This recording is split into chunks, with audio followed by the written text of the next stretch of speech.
Welcome to the 17th video of perspective blog. আমরা প্রতিটি ভিডিওতে ভালো কিছু অ্যাড করা, খারাপ কিছু বাদ দেয়া অথবা ছোট্ট কোনো পার্সপেক্টিভ চেঞ্জ করা নিয়ে কথা বলছি। আজকের ভিডিওটি মন্দ কিছু বাদ দেয়া নিয়ে। সোশ্যাল নেটওয়ার্ক বা মিডিয়াতে দুই ধরনের মানুষ থাকে, যারা কন্টেন্ট ক্রিয়েট করে বা ক্রিয়েটর, আর যারা কন্টেন্ট গুলো উপভোগ করে বা কনজিউমার।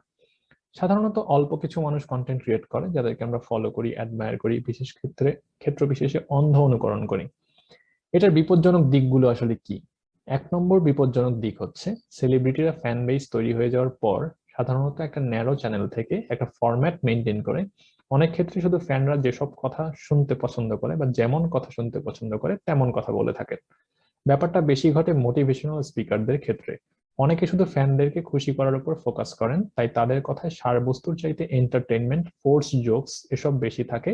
সত্যকে অনেক সময় তারা এড়িয়ে যান বা রূঢ় সত্য যেগুলো, সেগুলো তার ফ্যানদের সামনে আনতে চান না। এতে যেটা হয়, তাদের ফ্যান বেস অভ্যস্ত হয়ে যায় একই গল্প বারবার শুনতে, তাই তারাও একটা সংকীর্ণতার ভেতরে থেকে যান। দ্বিতীয় বিপজ্জনক দিক হচ্ছে, আমরা যখন সবসময় আশা করি যে কোনো বিষয়ে সেলিব্রিটিরা কিছু বলবেন আর আমি জাস্ট শেয়ার করব, তখন আমাদের নিজেদের চিন্তা করার প্রবণতা কমে যায়। তাই চিন্তা করতে পারে এমন মানুষ তৈরি হয় না। শুধু পপুলারিটির উপর বেস করে যখন আমরা কোনো কন্টেন্টকে প্রমোট করি, তখন আস্তে আস্তে ইন্টেলেকচুয়াল বিষয়গুলো পেছনে পড়ে যায়। আপনি যদি রিয়েলাইজ করেন যে আপনি একজন কনজিউমার, শুধুই কনজিউমার, এবং আপনি যে কোনো বিষয়ে ভাবার চাইতে কোনো সেলিব্রিটির ওপিনিয়ন নেওয়াটাকে বেশি প্রেফার করেন, তাহলে দুটো কাজ করতে পারেন। এক, আপনি রিয়েলাইজ করতে পারেন যে সেলিব্রিটিদের কথা আসলে অ্যাবসলিউট ট্রুথ না, এবং তাদের কথাবার্তার মধ্যে যতটুকু দরকারি ততটুকুই নেওয়া উচিত।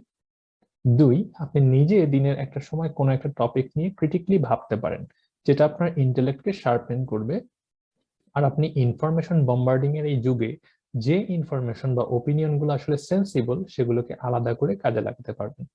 তো এই ছিল পার্সপেক্টিভ ব্লগ 17 এর টপিক। সাবস্ক্রাইব করে সাথে থাকবেন। ধন্যবাদ।